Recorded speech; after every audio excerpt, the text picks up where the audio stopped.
Bonjour à tous mes abonnés, soyez tous bénis dans le puissant nom de notre Seigneur Jésus-Christ. Voilà, j'aimerais donc vous partager cette nouvelle vidéo, un petit message à vous partager. Mais avant cela, j'aimerais vous dire, pour tout celui qui n'est pas encore abonné à ma chaîne, n'hésitez pas de vous abonner, je vous invite à vous abonner. Donc ma chaîne YouTube qui s'intitule l'Église de la Compassion à Albi, à savoir que je suis serviteur de Dieu, pasteur et responsable de l'Église de la Compassion à Albi. Soyez bénis tous dans le Seigneur Jésus-Christ, car j'aurai donc ce petit message à vous partager, car je partage beaucoup de vidéos. C'est très important, je partage la parole de Dieu et c'est important de s'exhorter, alléluia, avec la parole de Dieu. Alors c'est ce qui nous fait actuellement grandir avec le Seigneur. On a besoin d'être exhorté. Amen. J'aimerais vous partager ce petit message que j'ai sur mon cœur et qui s'intitule « À l'écoute de Jésus-Christ ». Amen. À combien qu'il est important que notre esprit qui soit à l'écoute de Jésus-Christ, nos oreilles qui soient à l'écoute de Jésus-Christ. Amen. C'est important. Vous savez pourquoi je vous dis cela? Parce que nous sommes tellement oppressés dans ce monde. Oppressés par qui? Oppressés par le monde des ténèbres. Alors je dis pourquoi le monde des ténèbres? Parce que nous vivons dans les ténèbres. Et nous sommes oppressés, je dirais, par les ténèbres. À savoir que le monde entier est sous la puissance du malin, comme il nous dira si bien l'apôtre Jean. Amen. Alors c'est vrai que nous sommes oppressés dans ce monde, c'est compliqué, hein? Il y a des soucis, il y a des problèmes, il y a des épreuves, parfois il y a des persécutions et parfois aussi il y a des tribulations. Mais à savoir que l'apôtre Paul, l'homme de Dieu, dira: qui pourra nous ravager de la main de Dieu? Est-ce les épreuves, les tribulations, les angoisses et ensuite non, rien. Pourquoi? Parce que nos initiales sont gravés dans la main de Jésus-Christ. Amen. Et notre Seigneur, il est notre défenseur. Amen. Gloire à Dieu.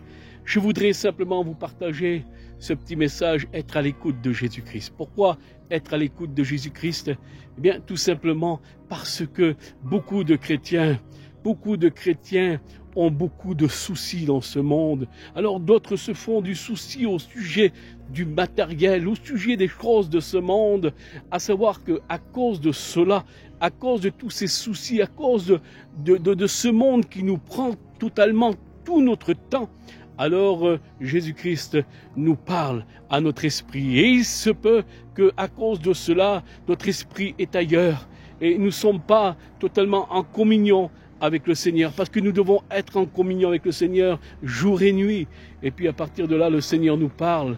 Et voici que le Seigneur a déjà préparé pour nous, eh bien, ses enfants, un chrétien, il a des œuvres à accomplir dans sa vie, parce que Jésus a préparé des œuvres et parfois le Seigneur nous a préparé des expériences par lesquelles nous devons accomplir. Le Seigneur veut se servir de ses enfants, il veut se servir de son Église et parfois nous sommes tellement accablés par les soucis de ce monde et par les choses de ce monde. Il y a des chrétiens qui se font du souci pour les choses de ce monde. Et il y a tellement de chrétiens, je dirais, qu'ils sont comme Marthe. Marthe, oui, qui se faisait du souci, Marthe, pour les choses du monde, alors que Marie était aux pieds de Jésus. Elle était en train de l'adorer. Mais Marthe, c'était tout le contraire.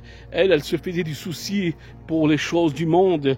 Et c'est pour cela que le Seigneur, il lui dira: Marthe, Marthe, tu fais beaucoup d'inquiétudes, beaucoup de soucis. Hein? Mais il dira: Marie a choisi la bonne place. Et oui, elle avait choisi la bonne place parce que Marie était aux pieds de Jésus et elle adorait le Maître.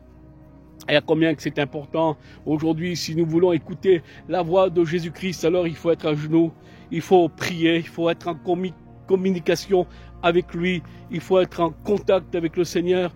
À partir de là, lorsque nous sommes proches du Seigneur, le Seigneur nous parle à notre esprit. Et là, à partir de là, eh bien, nous écoutons la voix du Seigneur. Ne faisons pas comme, je dirais, les deux disciples d'Emmaüs. Les 2 disciples d'Emmaüs, ils marchaient avec Jésus, mais ils ne l'ont pas reconnu. Ils n'ont même pas reconnu le Maître.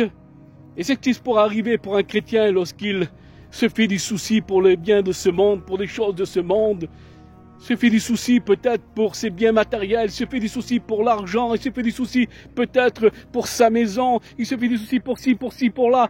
Mais à partir de là, il ne peut pas écouter la voix du Seigneur lorsqu'il parle à son esprit, parce que son esprit est totalement pris par le monde. Et il n'écoute pas, il n'est pas à l'écoute. Et lorsque nous ne sommes pas à l'écoute, alors nous loupons quelque chose. Et nous loupons des grandes choses avec le Seigneur. Parce que le Seigneur veut se servir de nous. Le Seigneur veut faire des choses avec nous. Le Seigneur, il veut qu'on soit utile pour lui. Vous comprenez l'importance?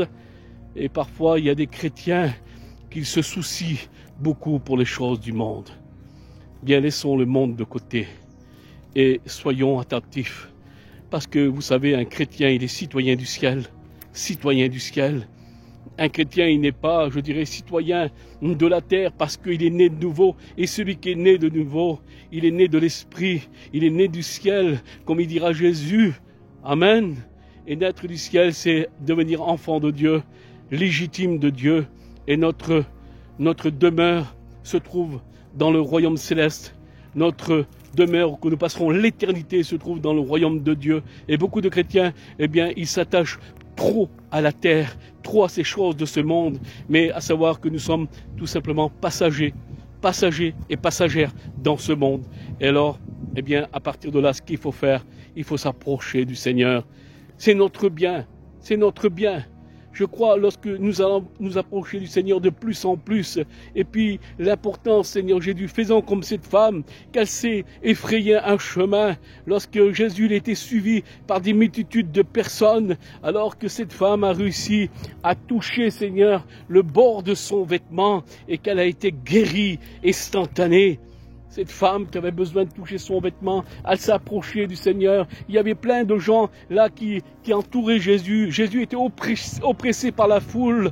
Mais voici que cette femme a réussi à se faire un chemin. Et puis elle a touché le vêtement de Jésus. Elle s'est approchée de Jésus. Malgré qu'il y avait des difficultés, malgré qu'il y avait du monde, malgré que c'était difficile pour pouvoir qu'elle aborde, eh bien, le vêtement du Seigneur. Et elle a touché le bord de son vêtement. Eh bien, faisons comme cela, malgré les difficultés du monde. Il y a des difficultés dans le monde. Nous sommes oppressés par ces ténèbres, par ce monde qui nous prend tout notre temps. Eh bien, soyons violents avec ces choses-là, parce que nous devons, eh bien, s'approcher du Seigneur et résister à tout ce que le monde puisse nous offrir, et puis laisser tout de côté, et puis s'approcher du Seigneur et toucher son vêtement. Amen. À savoir que nous allons passer l'éternité avec lui dans le royaume de Dieu, dans le royaume du Père. Alors l'important, Seigneur Jésus, sur cette terre, approchons-nous le plus possible de lui et soyons à l'écoute de sa parole. Que Dieu vous bénisse à tous. Amen.